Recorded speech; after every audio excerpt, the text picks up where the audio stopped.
Hello, मेरा नाम वैशाली शर्मा है। मैंने जून 2023 में यूजीसी द्वारा करवाई गई परीक्षा में नेट में जेआरएफ इन इकोनॉमिक्स प्राप्त किया है। मैं अलवर राजस्थान की रहने वाली हूँ। मैंने अपना मास्टर्स वगैरह सब यूनिवर्सिटी ऑफ राजस्थान से किया है। सबसे पहले मैं इस एग्ज़ाम के बारे में बात करना चाहूँगी, पेपर पैटर्न के बारे में। इस पेपर में 2 पेपर होते हैं, पेपर 1 एंड पेपर 2। पेपर 1 में 10 यूनिट्स आती हैं, जिसमें teaching aptitude, data interpretation, research methodology, research aptitude, higher education, environment etcetera. मैंने पेपर 1 के लिए कोई पर्टिकुलर बुक फॉलो नहीं की थी। मैंने सिंपली यूट्यूब पे Gulshan ma'am and Toshiba Shukla ma'am को फॉलो किया था। उन्होंने बेहद अच्छे तरीके से टॉपिक वाइज काफ़ी अच्छी वीडियोस अपलोड की हुई हैं और पूरा कोर्स आपको एक बेस के तौर पे समझ में आ जाता है। उसके बाद मैंने दिशा पब्लिकेशन की बुक को सॉल्व किया था, PYQs जिसमें थे। आप PYQs को सॉल्व आधार बनाकर आप वीडियोस और ये सब को कर सकते हैं। मैंने इसके लिए कोई पर्टिकुलर बुक फॉलो नहीं की थी।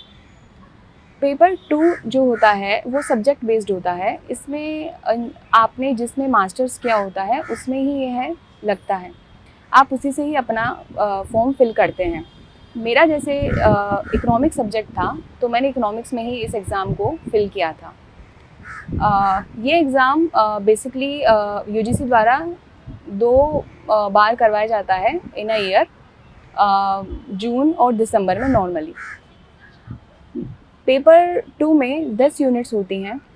पहली माइक्रो इकोनॉमिक्स, इसके लिए मैंने HL आहूजा की बुक फॉलो की थी। इसमें आपको अच्छा कंटेंट मिल जाता है, थ्योरीज थोड़ा वास्ट एक्सप्लेनेशन है, तो आप आराम से उनको इजी लैंग्वेज में समझ सकते हैं और आपके क्वेश्चन बन सकते हैं। इसमें न्यूमेरिकल्स आते हैं, for example consumer surplus, producer surplus, profit maximisation, cost minimisation, इन सब पे बेस्ड जो क्वेश्चन आते हैं वो HL आहूजा में अपने चैप्टर के पीछे आराम से न्यूमेरिकल्स दिए हुए हैं। आप उन्हें लगा सकते हैं और अपनी प्रैक्टिस कर सकते हैं। माइक्रो इकोनॉमिक्स एक सबसे ज़्यादा इम्पॉर्टेंट यूनिट है। इसमें से सबसे ज़्यादा क्वेश्चन पूछे जाते हैं। आप अपनी तैयारी HL आहूजा को बेस बनाकर, कुर्सोनीज भी एक बुक आती है, आप उसको बेस बनाकर PYQ के साथ कर सकते हैं। Second is macro economics, unit second is macro economics. मैंने उसमें HL आहूजा को फॉलो किया था। मैक्रो इकोनॉमिक्स में आपकी जो भी डिफरेंट थ्योरीज वगैरह हैं वो आपसे पूछी जाती हैं और इसमें आपसे नेशनल इनकम के न्यूमेरिकल्स, कंजम्पशन फंक्शन के न्यूमेरिकल, ISLM के न्यूमेरिकल वगैरह पूछे जाते हैं। HL आहूजा में इनको अच्छे से कवर किया गया। आप उनकी सहायता से ये जो पोर्शन है कवर कर सकते हैं। जो इसमें फिलिप्स कर्व होता है, रेशनल एक्सपेक्टेशन थियरी, इसमें से आप देखेंगे कि हर साल क्वेश्चन पूछे जाते हैं। तो आप मैक्रो, माइक्रो, ये बहुत इम्पॉर्टेंट यूनिट्स हैं जो इसमें आपका जो पकड़ है बहुत अच्छी होनी चाहिए, तभी आप आगे उनको कर पाएंगे। और JRF के लिए माइक्रो मैक्रो पे बहुत अच्छे से फोकस करना ज़रूरी है क्योंकि बहुत ज़्यादा क्वेश्चन यहाँ से पूछे जाते हैं। Third is statistics and econometrics. इसमें मैंने गुजराती फॉलो की थी फॉर इकोनोमेट्रिक्स और स्टैटिस्टिक्स के लिए मैंने SP गुप्ता को फॉलो किया था। इसमें जो नॉर्मली होता है, जिनका मैथमेटिक्स पोर्शन ठीक नहीं होता है, तो उन लोगों को थोड़ी इसमें घबराहट होती है, तो आप बिल्कुल भी इसको स्किप ना करें। PYQs को देखें, उसमें से लगभग आप यदि 10 क्वेश्चन पेपर में आते हैं तो 10 में से 7 आपके कहीं ना कहीं डायरेक्टेड या इनडायरेक्टली उसमें PYQs का योगदान होता है। तो इसमें PYQs बहुत इम्पॉर्टेंट हैं। आप PYQs को सॉल्व कीजिए और आप 6 से 7 क्वेश्चन आराम से यहाँ से निकाल पाएंगे। बाकी बचे 4-5 क्वेश्चन आप उन पे इतना फोकस ना कीजिए, बल्कि बाकी यूनिट्स को अपना मजबूत बनाइए। For example micro, macro and growth and development जो अभी आगे आएगा। मैथमेटिकल इकोनॉमिक्स में मैंने AC चियांग को फॉलो किया था और 12th की जो अपनी NCERT होती है उसमें जो basic integration, differentiation, linear programming, यहाँ से हमेशा ही क्वेश्चन आते हैं। डिफरेंशिएशन, इंटीग्रेशन हमेशा क्वेश्चन आता है, LP का हमेशा क्वेश्चन आता है। तो आप बेसिक जो 12th की NCERT है आप वो भी फॉलो कर सकते हैं और again PYQ very important for this mathematical portion. Unit 5 is international economics. International economics के लिए डोमिनिक सेल्वाटोर जो बाइबल मानी जाती है वही सबसे इम्पोर्टेंट बुक है। और डोमिनिक सेल्वाटोर, उसके बाद इसमें जिस प्रकार के क्वेश्चन पूछे जाते हैं वो ये है कि WTO मिनिस्ट्रियल जो कॉन्फ्रेंस होता है उनको आपको अरेंज करने के लिए पूछा जाता है। तो मेक श्योर आप एक लिस्ट बना लें जिसमें मिनिस्ट्रियल कॉन्फ्रेंस कब हुई और उसका जो ईयर रहा उसको आप क्रोनोलॉजी वाइज लगा लीजिए। तो एक आप अपना पेज तैयार रखिए, इसमें से हर अटेम्प्ट में हर बार इसमें से क्वेश्चन आता है, ये बहुत ज़रूरी है। IMF, वर्ल्ड बैंक, इनकी जो भी इनका जो भी काम है, इनके जो भी मीटिंग्स होती हैं, इनका जो भी जैसे for example balance of payment, IMF, ये सब बहुत इम्पॉर्टेंट है। उसके बाद जो थेरीज होती है इंटरनेशनल ट्रेड की, ठीक है, ये फैक्टर इक्वलाइजेशन वगैरह, ये सब किसने दिया, कब दिया, इनका आपको एक क्रोनोलॉजी बहुत ज़रूरी है क्योंकि मैचिंग के लिए क्वेश्चन पूछे जाते हैं। यूनिट 6 जो होती है पब्लिक इकोनॉमिक्स, उसके लिए मैंने HL भाटिया का यूज़ किया था। पब्लिक इकोनॉमिक्स में mainly market failure, public revenue, public expenditure वगैरह ये सब पूछा जाता है। पब्लिक एक्सपेंडिचर जैसे पिकॉकमैन वाइसमैन थियरी, ये सब जो होता है ये आपसे पूछा जाता है। मैचिंग का बहुत इसमें क्वेश्चन आता है। उसके बाद जो मार्केट फेलियर वगैरह है कि प्योर मार्केट क्या होता है, पब्लिक गुड्स क्या होते हैं, मेरिट गुड्स क्या होते हैं, तो उनका और उनसे रिलेटेड एग्जांपल्स, ठीक है, क्लब गुड्स क्या हो जाते हैं, तो इनसे रिलेटेड आपके एग्जांपल आपको तैयार करके रखना है क्योंकि डायरेक्टली इनमें से हर साल क्वेश्चन आता है। उसके बाद fiscal policy and it's implications. Fiscal policy में जो भी इसके इंस्ट्रूमेंट्स होते हैं, टैक्स, बजट वगैरह, इन सब का आपको ध्यान देना होगा। इनका मल्टीप्लायर आपको देखना होगा। मल्टीप्लायर पे बेस्ड न्यूमेरिकल हमेशा पूछे जाते हैं। पब्लिक रेवेन्यू में जो रहता है कि आपका पब्लिक रेवेन्यू कहाँ से सबसे ज़्यादा आया, ठीक है, आप इसको अपने सर्वे से इसकी नॉलेज ले सकते हैं, ठीक है, कि इंटरेस्ट पेमेंट में सबसे ज़्यादा पैसा जा रहा है कि डिफेंस में जा रहा है, ये सब बहुत इम्पॉर्टेंट है।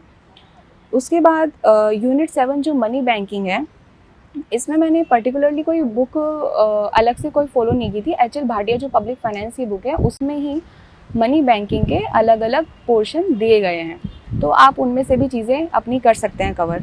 तो जो मनी सप्लाई के कंपोनेंट्स होते हैं वो हमेशा पूछे जाते हैं। एग्रीगेट मेज़र, M3, M2, ये सब हमेशा पूछा जाता है। ये जो ऑल टाइम जो क्वेश्चन पूछे जाते हैं इनका आपको पकड़ रखना बहुत ज़रूरी है, इनको आपको कवर करके जाना बहुत ज़रूरी है। आपकी टिप्स पे ये चीज़ें होनी चाहिए ताकि जब एग्ज़ाम में बैठे हो तो आपको बिल्कुल भी कन्फ्यूज़न ना आए। M3 में क्या था, M4 में क्या था, M1 में डिमांड सप्लाई, मतलब M1 में जो डिपॉजिट्स हैं वो है या पोस्ट ऑफिस डिपॉजिट M3 में है, ये सब आपको कंफ्यूज करेंगे एट द एंड। तो आप मेक श्योर करें कि एक पन्ना अपना तैयार करें, एक पेज अपना तैयार करें और उसमें अपना तरीके से उसको लिखें। कोई निमोनिक बना ले, कैसे भी करने पर ये आप याद रखें क्योंकि एंड में बहुत कंफ्यूजिंग होता है। उसके बाद कैपिटल मार्केट जो इंस्ट्रूमेंट्स होते हैं, ठीक है, फाइनेंशियल मार्केट जो इंस्ट्रूमेंट होते हैं, मनी मार्केट जो होता है ये बहुत इंपॉर्टेंट होता है। इसमें जो आपके डिफरेंट इंस्ट्रूमेंट्स होते हैं जैसे CD हो गया, कमर्शियल पेपर हो गया, ट्रेजरी बिल हो गया, ये हमेशा पूछा जाता है। कूपन, नॉन कूपन बॉन्ड्स वगैरह, ये आपसे हमेशा पूछा जाता है। इन पे बेस्ड किसी ने कुछ थियरी दी है या किसी का काम रहा है तो ये भी आपसे पूछा जाता है। उसके बाद जो यूनिट 8 है, ग्रोथ एंड डेवलपमेंट, ये बहुत इम्पॉर्टेंट यूनिट है along with micro and macro. Growth and development बहुत सारी थियरीज़ हैं। मैंने इसके लिए मेनली ML जिंगन बुक को फॉलो किया था और इसमें बेसिकली ये होता है कि इसमें थियरीज़ बहुत ज़्यादा हैं, तो आपको थियरीज़ किसने दी और कब दी ये आपको अच्छे से पता होना चाहिए क्योंकि जब एग्ज़ाम में आता है तो यू विल गेट कन्फ्यूज़, ठीक है। तो किसने, जैसे रोस्टो ने 5 स्टेज थियरी दिया था, बिग पुश थियरी हो गया, ये आपको पता होना चाहिए। ये भी आप अपने notes eight the end of the time ऐसे बनाएं कि वो पेपर बेस्ड हो, पेपर पैटर्न बेस्ड हो। आप एक एक्सप्लेनेशन के तौर पे अपने नोट्स बना सकते हैं लेकिन एट द एंड जैसा पेपर आ रहा है, ठीक है, जैसे direct information they are demanding from you, chronology wise जैसे क्वेश्चन पूछे जा रहे हैं, मैचिंग के जैसे क्वेश्चन पूछे जा रहे हैं, तो वो आपके एकदम टिप्स पे होना चाहिए। वो टिप्स पे तभी होगा जब वो कुछ ही कंसोलिडेटेड पेज में आ पाएगा। तो जब कंसोलिडेशन होगा इन सब चीज़ों का कुछ ही 4-5 पेजेस में, तभी आप ये सब चीज़ें कर पाएंगे। Otherwise you will get confuse and you will mark it incorrect. इसमें सबसे ज़्यादा जो मॉडल है, जैसे सोलो मॉडल हो गया आपका, हेराडोमर थ्योरी हो गया, ये सब जो हो गया, ये बहुत इंपॉर्टेंट है। इसमें से बहुत ट्रिकी क्वेश्चन भी पूछे जा रहे हैं अब। पहले बहुत ईजी आ रहे थे, लेकिन अभी इसमें काफ़ी 4-5 स्टेटमेंट बना के इसमें बहुत अच्छा क्वेश्चन पूछा जा रहा है। तो ये जो कुछ मॉडल्स हैं, इंपॉर्टेंट मॉडल्स, ये आपको अच्छे से कवर करना चाहिए। ML जिंगन में ये बहुत क्लियरली अच्छे से समझाया हुआ है। बाकी आप यूट्यूब की सहायता भी ले सकते हैं। यूनिट 9 जो इन्वायरमेंटल इकोनॉमिक्स और डेमोग्राफी है, इसमें मैंने कोई पर्टिकुलर बुक फॉलो नहीं की थी। मैंने इसमें गूगल और यूट्यूब की मदद से ही इसको कंप्लीट किया था और PYQs को बेस बनाकर इसकी तैयारी की थी। इसमें सबसे इम्पॉर्टेंट होता है आपका कॉस्ट थ्योरम, ठीक है। इसमें सबसे इम्पॉर्टेंट होता है आपका कॉस्ट बेनिफिट एनालिसिस। वो सिंपल डायरेक्ट क्वेश्चन पूछते हैं, ठीक है। और जो वैल्यूएशन ऑफ एनवायरमेंटल गुड्स होता है कि कंटिजेंसी बेस्ड जो हो जाता है, आपका हिडोनिक प्राइसिंग मेथड हो जाता है, ये आपसे पूछा जाता है कि कब और कैसे, यदि हम इसको यूज़ कर रहे हैं तो इस प्रकार के वैल्यूएशन को क्या बोलेंगे, ठीक है। तो हिडोनिक प्राइस मेथड होता है वगैरह वगैरह। उसके बाद जो कॉन्सेप्ट्स ऑफ मेजर्स होता है, मोबिलिटी, मोर्टेलिटी, ये सिंपल इनकी जो बेसिक डेफिनेशंस हैं वगैरह वगैरह। इंडिया का क्या गोल है आगे, इंडिया का जो एम है, आपको नॉर्मली जो NFHS डेटा आता है उसमें अच्छे से ये सब मिल जाएगा। यूनिट 10 जो इंडियन इकोनॉमी है, इसके लिए सबसे पहले मैंने पर्टिकुलरली कोई थियरी बुक कोई फॉलो नहीं की। जैसे मिश्रापुरी, उमा कपिला, मैंने इसके लिए कुछ ऐसे खास नहीं पढ़ा है, लेकिन मैंने इसके लिए इकोनॉमिक बजट और सर्वे, ये 2 बुकलेट मैंने बहुत अच्छे से पढ़ी थी और PYQ के बेस्ड पे मैंने इनको पढ़ा था। फॉर एग्ज़ाम्पल इकोनॉमिक सर्वे से ये पूछा जाता है कि GDP किस में इंक्रीज़ हुआ है, GVA किस में इंक्रीज़ हुआ है, कौन से सेक्टर में कौन सा सब सेक्टर आता है, ठीक है। ये सब आपसे इसमें पूछा जाता है। तो economic survey is the most important document here and it will give you data and facts, ठीक है, जो एग्ज़ाम में पूछे जा रहे हैं। उसके बाद जो एग्रीकल्चर इंडस्ट्री सर्विस पैटर्न होता है, ये सब आपको इकोनॉमिक सर्वे से ही पता चलेगा, ठीक है। किस में कितना इंक्रीज़ हुआ, डिक्रीज़ हुआ, ये आपसे UPSC डायरेक्ट पूछती है कि GVA में सबसे ज़्यादा योगदान किसका रहा, GDP में सबसे ज़्यादा योगदान किसका रहा, ये UGC डायरेक्टली पूछती है। इंडियन इकोनॉमी में सबसे इम्पॉर्टेंट ये है कि इस पे कमेटी बेस्ड क्वेश्चंस बहुत पूछे जाते हैं, ठीक है। आपकी कैल्डर कमेटी हो गई, कैल्डर वगैरह, ये सब कब आए, जो कमिटीज़ आपको क्रोनोलॉजी वाइज में लगवाई जाती हैं कि किसने कब कैसे और किसके लिए, ठीक है, किसके लिए वो कमेटी बैठी थी, वो इम्पॉर्टेंट है इंडियन इकोनॉमी में। ये हमेशा क्वेश्चन पूछा जाता है। इसमें सबसे इम्पॉर्टेंट FRBM भी है।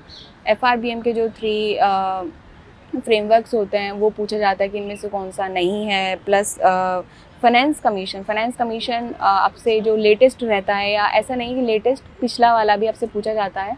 फाइनेंस कमीशन में जो अलग कंपोनेंट्स होते हैं अंदर, ठीक है, जो उनका बेसिस होता है, वो भी आपसे सब पूछा जाता है कि फॉरेस्ट कवर को कितना दिया गया, एरिया कवरेज कितना दिया गया, उसके बेसिस पे फाइनेंस कमीशन का पूरा अच्छे से आपसे क्वेश्चन पूछा जाता है। एक question is definite.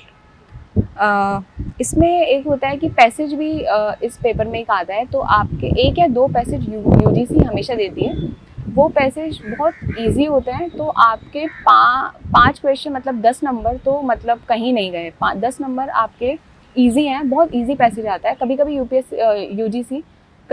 UGC 2 passage भी दे देती है, तो इसमें से एकदम डायरेक्ट क्वेश्चन आते हैं, आपके 20 नंबर यहाँ से पक्के हो जाते हैं। मेक श्योर कि आप इसमें जल्दबाजी में कोई गलती ना करें। पेपर करते वक्त इन्हें सबसे पहले कीजिए ताकि आपके ये मार्क्स सिक्योर हो सकें। उसके बाद पॉवर्टी, इनइक्वालिटी, एम्प्लॉयमेंट में जो डेटा होता है आपका NFHS डेटा बहुत अच्छा होता है। अगेन आपका सर्वे में भी ये सब जो डेटा होता है वो मिल जाता है। Second most important booklet for Indian economy is budget. इसमें जो आपकी जो न्यू पॉलिसीज़ होती हैं, प्रोग्राम्स होते हैं, ये सब आपसे पूछा जाता है। पैसा कहाँ गया, कितना खर्च हुआ, ये सब आपसे पूछा जाता है। और जैसे फॉर एग्जांपल इंटरेस्ट पेमेंट में हम सबसे ज़्यादा खर्चा कर रहे हैं in terms of revenue expenditure, तो ये क्वेश्चन हमेशा लगभग बहुत रिपीटेड क्वेश्चन है। तो ऐसे क्वेश्चन को आपको हमेशा देखना है ताकि आप इन क्वेश्चन को जब वो नेक्स्ट अटेम्प्ट में आए तो गलती बिल्कुल ना करें, ठीक है। और इंडियन इकोनॉमी में सबसे इम्पॉर्टेंट ये है कि आप अपनी जो भी कमिटीज़ वगैरह है ना, इनको आप क्रोनोलॉजी बेसिस में ये सब लगा लीजिए, हमेशा क्वेश्चन आता है। करंट अफेयर्स इंडियन इकोनॉमी में बहुत इंपॉर्टेंट हैं। फॉर एग्जांपल मेरे टाइम पे G20 का थीम पूछा गया था, G20 में कौन कौन शामिल है, कौन कौन इसके सदस्य हैं, ये सब पूछा गया था। और at the end I would like to thank DKT जिन्होंने मुझे अपॉर्चुनिटी दी ताकि मैं अपनी स्ट्रेटजी वगैरह आपके साथ शेयर कर पाऊँ। Thank you DKT।